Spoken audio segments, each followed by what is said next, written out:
The message appeared in our family group chat at 11:47 a.m. on December 18th. Marcus, my brother, quick update on Christmas Eve dinner. Kate's parents are flying in from Connecticut. Her dad manages a $200 million investment fund. Mom's handling the catering. Dad's getting the wine. Dress code is business formal. I was sitting in my corner office on the 42nd floor when I read it. Through the floor-to-ceiling windows, I could see the Chicago skyline stretching toward Lake Michigan. My assistant had just brought in my third coffee of the morning. I typed back, "Sounds great. What time should I arrive?" 3 dots appeared. Disappeared. Appeared again. Marcus, actually Sarah, we need to talk about that. My phone buzzed with a private message. Also from Marcus. Can you sit this one out? Kate's parents are really particular about appearances. They're considering investing in the dealership expansion.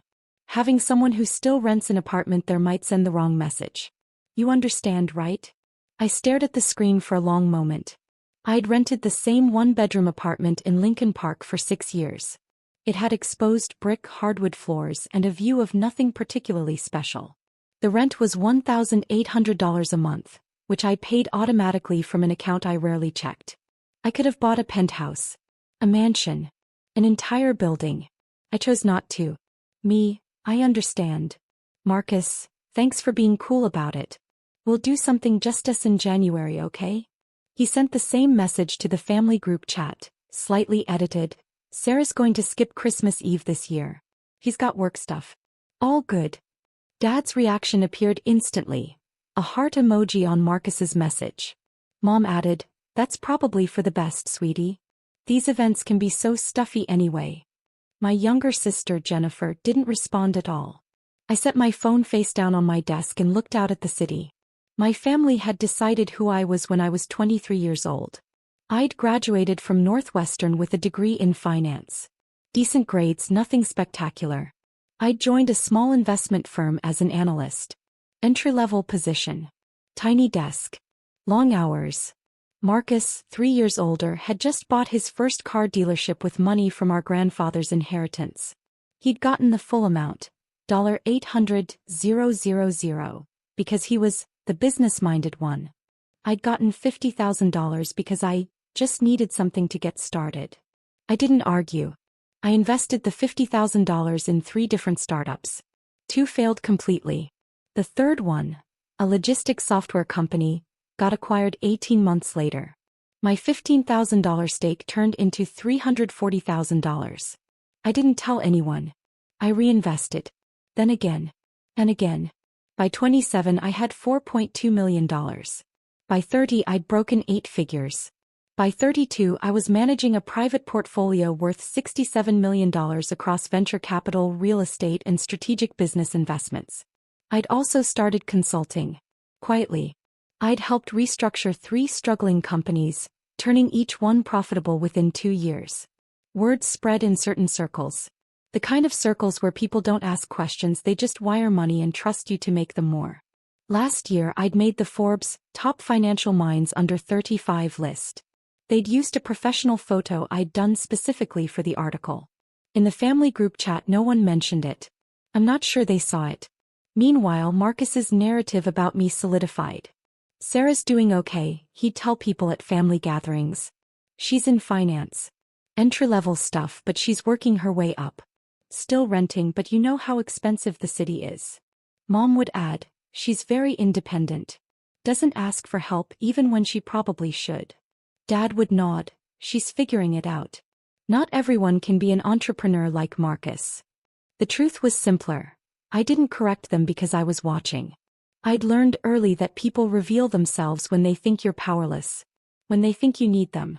When they think you're less than. For 9 years I'd let them think exactly that. What my family didn't know could fill a filing cabinet. Actually, it did fill a filing cabinet. 3 of them in my attorney's office downtown. Investment portfolio summary. Asterisk venture capital stakes in 12 companies. $23.4 million. Asterisk commercial real estate holdings. $31.2 million. Asterisk private equity positions. $8.7 million. Asterisk cash reserves and liquid assets. $3.9 million. Total net worth. $67.2 million. I lived like I made $60,000 a year. I drove a 7-year-old Honda Civic. I bought my clothes from Nordstrom Rack. I did my own grocery shopping at Trader Joe's. The only extravagance I allowed myself was my office. I'd bought a 40% stake in a boutique wealth management firm 3 years ago. We operated from a premium building in the Loop. My official title was Senior Investment Strategist, which sounded impressive enough without attracting family attention. My assistant, Patricia, was one of 5 people who knew the full picture. The others were my attorney, my accountant, my wealth manager, and my best friend from college, Diana. Why don't you just tell them? Diana had asked me 100 times over the years. Because I need to know, I always said. Know what? Who they really are when they think I'm nobody. Diana understood. She'd grown up poor, worked her way through state school, and now ran a successful PR firm. She'd seen enough families torn apart by money to know that hiding mine wasn't paranoia. It was research. The other thing my family didn't know, I'd been quietly helping them for years. When Marcus bought his first dealership, he'd gotten a loan with brutal terms, 8.9% interest, balloon payment due in 5 years. 2 years in, he was struggling. The numbers didn't work. He was going to lose everything. He never knew that I'd bought the loan from the original lender through a shell company. I'd restructured it to 3.2% interest with manageable monthly payments. The paperwork came from Mitchell Capital Holdings, a name generic enough that Marcus never questioned it. He thought he'd gotten lucky. Found an angel investor who believed in him. That angel investor was me. I'd personally guaranteed $4.2 million in loans for his dealership expansion over the last 4 years. Every time the bank balked, every time his credit wasn't quite strong enough, I'd stepped in behind the scenes. Mitchell Auto Group existed because I'd made it possible. And Marcus thought I couldn't even afford to buy a house. Christmas Eve was supposed to be at my parents' house in Naperville. My mother had been planning it for 6 weeks. She'd hired a catering company, bought a new dining room table, and sent everyone a dress code memo. After Marcus's message, the group chat continued without me. Mom, I've seated Kate's parents next to you and Dad at the head of the table, Marcus. That should show them how serious we are about the partnership. Marcus, perfect. Kate's dad mentioned he might want to tour the dealership after Christmas. This could be the expansion capital we've been waiting for. Jennifer, are we still doing presents at 7? Dad, after dinner. Marcus, make sure you talk up the dealership's Q4 numbers. Connecticut money doesn't invest in anything that isn't already winning. I read it all from my office. It was December 23rd. I had a conference call in 20 minutes with a tech CEO whose company I'd just helped secure Series B funding. After that, I had a meeting with my attorney to finalize the purchase of a historic building in Wicker Park, a $4.8 million deal I'd been negotiating for 3 months. My phone buzzed. A private message from Mom. Sarah, honey, I hope you're not upset about Christmas. You know how important this is for Marcus's business. Kate's family is very selective. They need to see success. You'll have plenty of Christmases with us. 3 heart emojis. I didn't respond. Instead, I opened my banking app and scrolled to a specific account. Mitchell Capital Holdings. Current outstanding guarantees. $4,247,000. I'd personally guaranteed 4 separate loans that kept Marcus's dealership empire running. $1.2 million operating line of credit. $1.8 million for the luxury vehicle expansion. $900,000 for the service center renovation. $347,000 for inventory financing.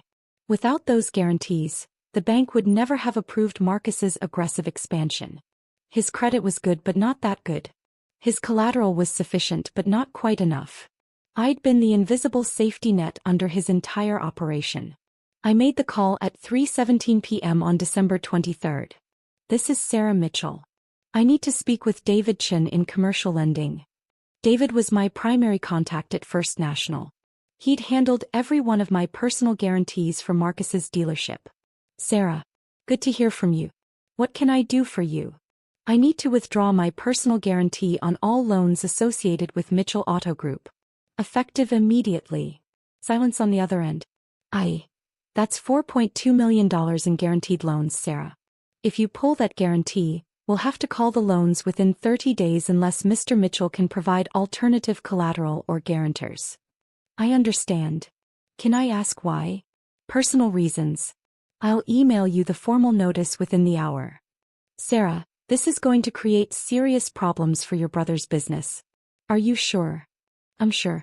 Thank you, David. I hung up. My hands were steady as I drafted the email. I'd written similar notices before for other investments. The language was precise, legal, final. I hit send at 3:34 p.m.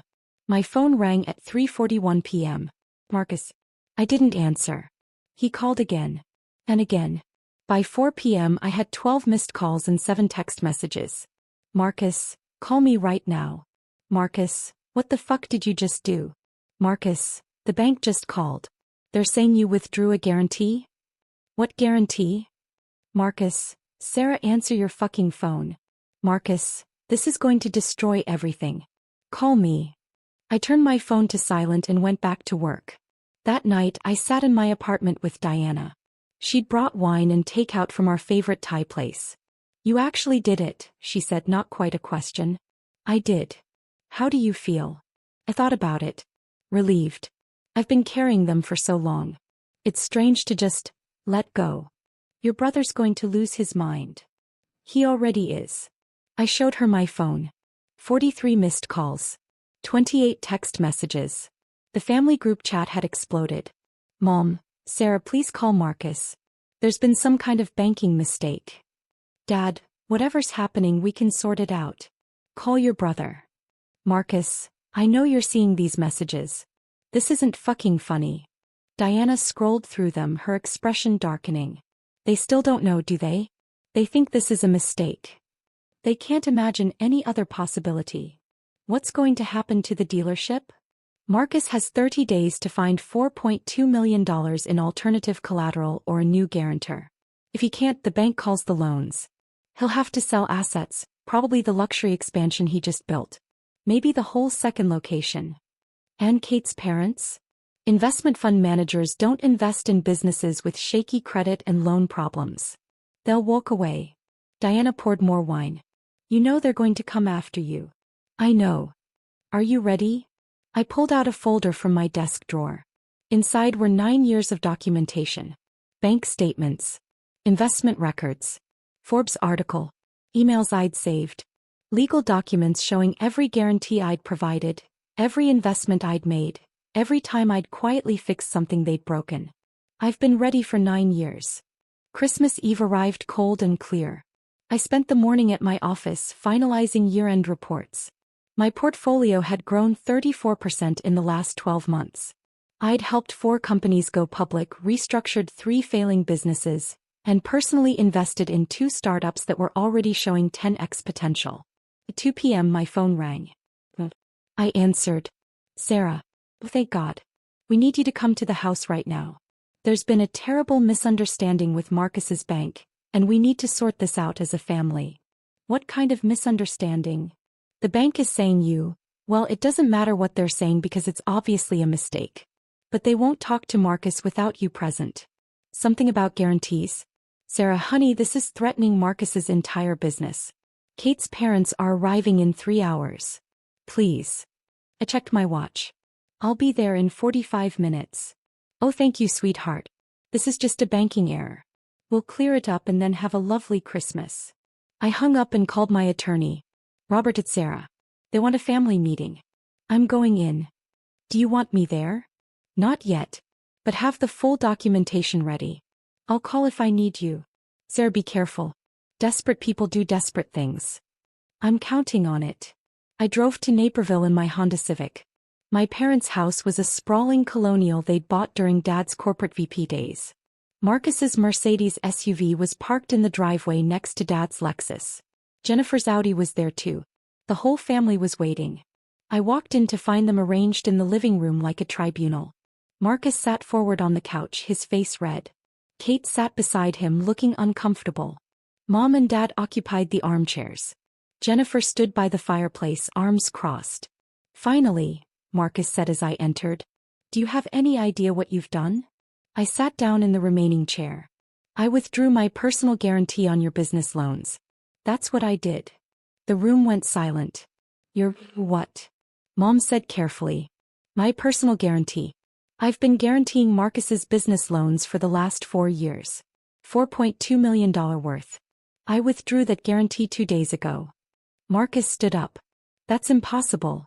My guarantor is Mitchell Capital Holdings, a private investment firm, which I own. You don't own anything. You're a junior analyst who rents a shitty apartment. I pulled out my phone and opened a document. Mitchell Capital Holdings, registered in Delaware 2019. Sole owner, Sarah Elizabeth Mitchell. Primary assets, $67.2 million in diversified investments. Secondary activities, strategic business guarantees for family-owned businesses. I turned the phone around. Marcus stared at it. You're making this up. This is photoshopped or something. I opened another document. Here's the original guarantee agreement you signed with First National Bank. Look at the guarantor signature page. Bottom right. That's my signature. I've been signing as S. Mitchell, Managing Director, Mitchell Capital Holdings for 4 years. Dad grabbed the phone from Marcus's hand. His face went white. This can't be real. Sarah, you're saying you have $67 million. $67.2 million as of market close yesterday. Jennifer laughed. It was a sharp, disbelieving sound. Bullshit. We would know. You drive a Honda. You rent. I choose to drive a Honda. I choose to rent. I don't choose to guarantee loans for people who disinvite me from Christmas because I'll bring down the class. Kate's face flushed. Marcus looked at her, then back at me. We didn't mean it like that. You meant exactly like that. You texted me that having a renter at your Christmas dinner would embarrass you in front of Kate's investor parents. You said I'd send the wrong message. Because we thought, Marcus started. You thought I was poor. You thought I was struggling. You thought I was the family charity case who needed your pity and Mom's concerned phone calls and Dad's disappointed headshakes. Mom stood up. Sarah, that's not fair. We've always supported you. You've always condescended to me. There's a difference. I pulled out the folder I'd brought. Here's 9 years of documentation. Every investment I've made. Every company I've consulted for. Every time I've quietly fixed your mistakes. I spread papers across the coffee table. March 2019. Marcus's first dealership was going bankrupt. I bought his predatory loan and restructured it at 3.2% interest. He thought he'd found an angel investor. That was me. September 2020. Dad's consulting firm lost its biggest client. Revenue dropped 60%. You were going to lose the house. I anonymously hired your firm for a $180,000 market research project that didn't actually need to be done. You thought it was a lucky break. January 2021. Jennifer's nonprofit was $67,000 short on its annual budget. About to close. I donated anonymously through a donor-advised fund. Jennifer told everyone she'd secured a grant. November 2022. Mom's friend's catering business was going under. Mom was so upset. The business got a mysterious $40,000 investment from a Chicago-based entrepreneur who wanted to remain anonymous. Mom thought it was a Christmas miracle. The silence in the room was absolute. Jennifer's voice came out as a whisper. The nonprofit donation. That was you? All of it was me. For 9 years, I've been the invisible safety net under this entire family. And not once, did any of you think to ask how I was actually doing? What I was actually capable of? You just decided I was the failure and you stuck with that story. Marcus's voice cracked. Why didn't you tell us? Because I needed to know who you really were. When you thought I was poor, when you thought I was struggling, when you thought I was nothing, I needed to see how you'd treat me then. Dad's hand was shaking. Sarah, we never thought you were nothing. You uninvited me from Christmas because I'm a renter. Those were literally Marcus's words. Having a renter there would be awkward. I wasn't even worth a seat at my own family's table. Kate spoke for the first time. I didn't know about any of this. Marcus said I was an embarrassment. And you agreed. You told him I'd hurt his image in front of your parents. You're meeting them in, I checked my watch, 2 hours. Better figure out how you're going to explain why your fiancé's business just lost $4.2 million in credit backing. Marcus sat down heavily. The bank said 30 days. If I can find alternative collateral or another guarantor, the loans don't get called. Can you? No. Not $4.2 million. My assets are all tied up in the dealerships. And Kate's parents. He looked at Kate. If they hear about loan problems, they'll never invest. Then I guess you're fucked, I said calmly. Mom started crying. Sarah, please. You can't do this to your brother. To this family. It's Christmas. You did this. I'm just removing myself from a situation where I'm clearly not wanted. Dad's voice was hard. So this is revenge. You're going to destroy your brother's business because your feelings got hurt. I looked at him for a long moment. No, Dad. This is boundaries. You don't get to treat me like a failure and then demand I keep saving you. You don't get to exclude me from the family and then expect me to keep funding it. I'm done being the secret safety net for people who see me as dead weight. I stood up. Wait, Marcus said. What do I have to do to fix this? You can't fix this. There has to be something. Some way I can, please, Sarah. The dealership is everything. It's my whole life. I paused at the doorway. You're right. It is your whole life. Because you built it on my money while telling everyone I was a failure. You want to save it? Figure it out yourself. Like I did. Jennifer stepped forward. Sir, wait. I'm sorry. We're all sorry. Please, can we talk about this? You had 9 years to talk to me. You chose not to. Merry Christmas. I walked out. Behind me the screaming started. I was halfway back to the city when my phone exploded. Marcus, you can't do this.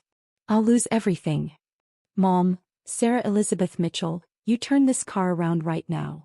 Dad, this is extortion. I'm calling my attorney. Jennifer, please. Marcus is crying. I've never seen him like this. The family group chat was a disaster. Marcus, she's been lying to us for 9 years. Mom, I don't understand how this happened. How did we not know? Dad, she deliberately deceived this family. Jennifer, she said she donated to my nonprofit. The $67,000 that saved us. That was her. Mom, that can't be right. Sarah doesn't have that kind of money. Jennifer, she has $67 million. The messages came faster. Marcus, the bank called again. Kate's parents land in 45 minutes. What the fuck am I supposed to tell them? Kate, maybe tell them the truth? Marcus, that my sister destroyed my credit out of spite? That'll go over great. Dad, Sarah, your mother is having a panic attack. Call us immediately. I turned off my phone. At 7 p.m. I was back in my apartment with Diana. We'd ordered Indian food and opened expensive wine. My phone was off. Her phone was on though, and she was reading me updates from her own family group chat. Her sister had married into a family that knew Kate's family. Oh God, Diana said, scrolling. Kate's parents arrived. They're at your parents' house right now. How's it going? According to my sister. Not well. Kate's father asked Marcus about the business loan structure during cocktails. Marcus apparently went white and excused himself. He's been in your dad's office for 20 minutes. Kate's mother is making polite conversation with your mom, who apparently can't stop crying. And Kate, sitting there looking like she wants to disappear through the floor. My work phone, the one only colleagues had, buzzed. A text from David Chin at the bank. David, your brother just called me at home on Christmas Eve. He's begging me to reverse the guarantee withdrawal. I told him it doesn't work that way. He started crying. Sarah, I've never seen anything like this. What happened? I didn't respond. Diana poured more wine.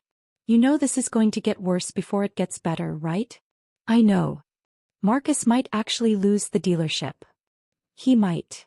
And you're okay with that? I thought about it. 9 years of being condescended to. 9 years of being pitted. 9 years of being excluded, dismissed, treated as the family charity case, while I quietly kept them all afloat. I'm not okay with it, I said finally. But I'm done protecting them from consequences they earned. At 9:47 p.m., my phone turned back on with a flood of messages. The most recent one was from Marcus, sent 10 minutes ago. Marcus, Kate's parents left. They're not investing. Kate's not speaking to me. Mom won't stop crying. Dad's talking about disowning you. I hope you're fucking happy. And then 5 minutes later. Marcus, I have to tell the bank something on Monday. Please. I'm begging you. I'll do anything. I put the phone down. Are you going to respond? Diana asked. Not tonight. What about tomorrow? I don't know yet. But I did know one thing. I was done being invisible. Done being the secret success story my family was too blind to see. Done being the safety net for people who thought I was too poor to attend their Christmas dinner. For 9 years I'd watched them. I'd documented everything. I'd waited to see if they'd ever actually see me. They hadn't. And now they were finally going to understand exactly what, and who, they'd thrown away. The aftermath came in waves. Week 1. Marcus's bank gave him until January 31st to secure alternative collateral or a new guarantor for the $4.2 million in loans. He couldn't. His personal assets were worth approximately $1.8 million. The equity in his house, some investments, the value of his cars. Not even close to enough. Kate's parents formally declined to invest in Mitchell Auto Group. Word got around in their circle. Other potential investors withdrew interest. When banks smell blood in the water, they circle. Marcus's other lenders started reviewing his files more carefully. Kate returned her engagement ring on January 3rd. She moved out of their shared condo on January 5th. She didn't speak to any of us, but Diana's sister said Kate's mother had been horrified by the family dynamics and had essentially ordered Kate to end the relationship. Mom called me 18 times in the first week. I answered once. How could you do this to your own brother? She sobbed. How could you exclude me from Christmas for being a renter? I replied. She didn't have an answer. Dad sent a formal letter through his attorney threatening to sue me for emotional damages and business interference. My attorney, Robert, sent back a detailed response explaining exactly why that wouldn't work, including a full accounting of every guarantee I'd provided and every legal right I had to withdraw them. Dad's attorney didn't respond. Jennifer, to her credit, actually showed up at my apartment on January 8th. I didn't know, she said when I opened the door. About any of it. About what you'd been doing, about how Marcus talked about you, about the Christmas thing. I didn't know. You hearted his message, I said. When Marcus said I was skipping Christmas for work stuff. You endorsed the lie. I know. I wasn't paying attention. I'm sorry.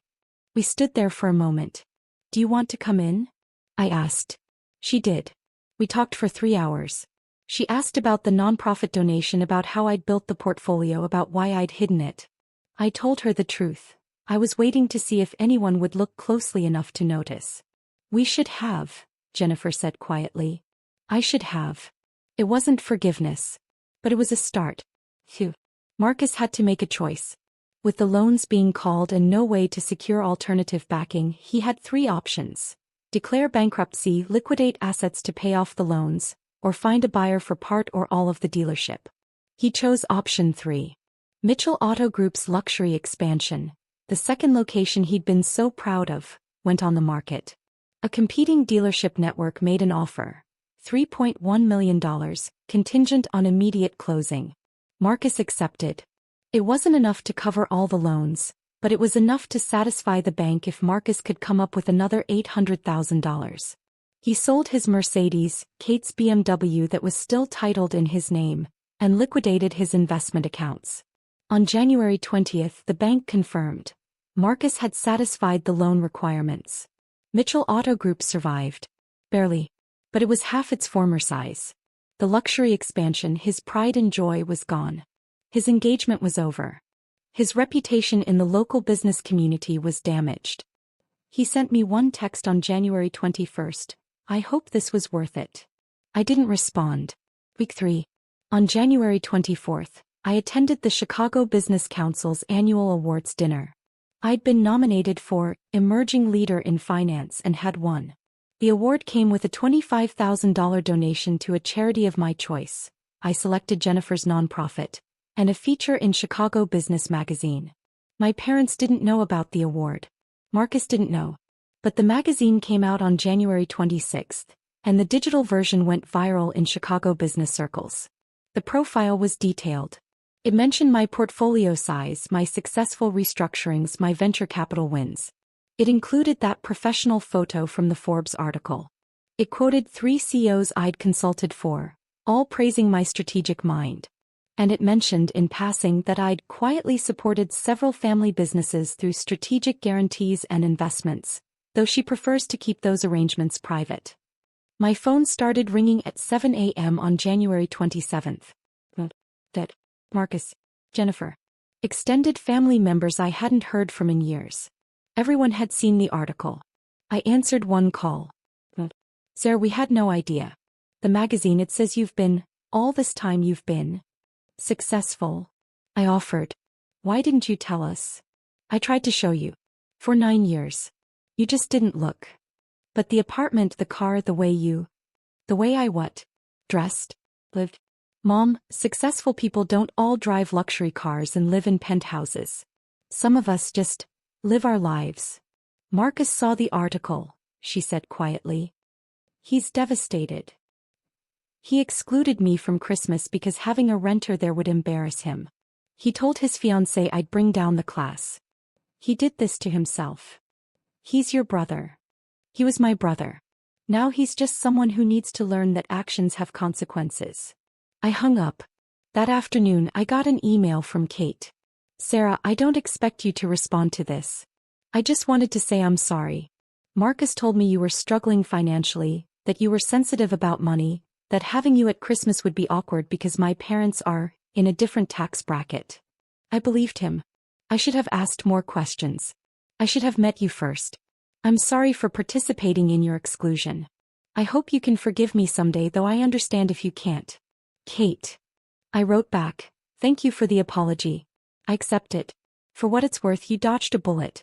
A man who excludes his own sister because she doesn't look rich enough isn't someone who'll treat you well when times get hard. I hope you find someone better.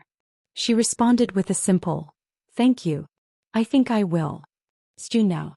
Marcus rebuilt Mitchell Auto Group slowly. He focused on the core business, cut unnecessary expenses, and started actually managing his money instead of spending it on image. We don't speak, but Jennifer tells me he's dating someone new, a teacher who doesn't care about luxury cars or investor parents. Kate married someone else in May, a nonprofit director she'd known for years. Diana's sister sent photos from the wedding. Kate looked happy. Mom and Dad are trying. We have dinner once a month, neutral territory, where they ask careful questions about my work and don't offer unsolicited advice. Dad apologized formally in April. Mom cries less now. Jennifer and I are close again. She asks me for business advice for her nonprofit. I give it freely and she actually listens. Last month she told me, you know what I realized? You were always the successful one. We just didn't have the eyes to see it. As for me, my portfolio hit $82 million last month. I consulted on 2 more major restructurings. Forbes reached out about a longer profile piece. And I bought a house. Not a mansion. Not a penthouse. A 3-bedroom historic home in Oak Park with a garden and a front porch. I close on it next week. I'm still driving the Honda Civic though. Some habits are worth keeping. Last week I got a letter from Marcus. Actual paper, actual handwriting. Sarah, I know I don't deserve a response. I know I destroyed what we had. But I wanted you to know, I finally understand. You weren't hiding your success to punish us. You were giving us a chance to see you clearly without money clouding the picture. We failed that test. I failed that test. I'm sorry.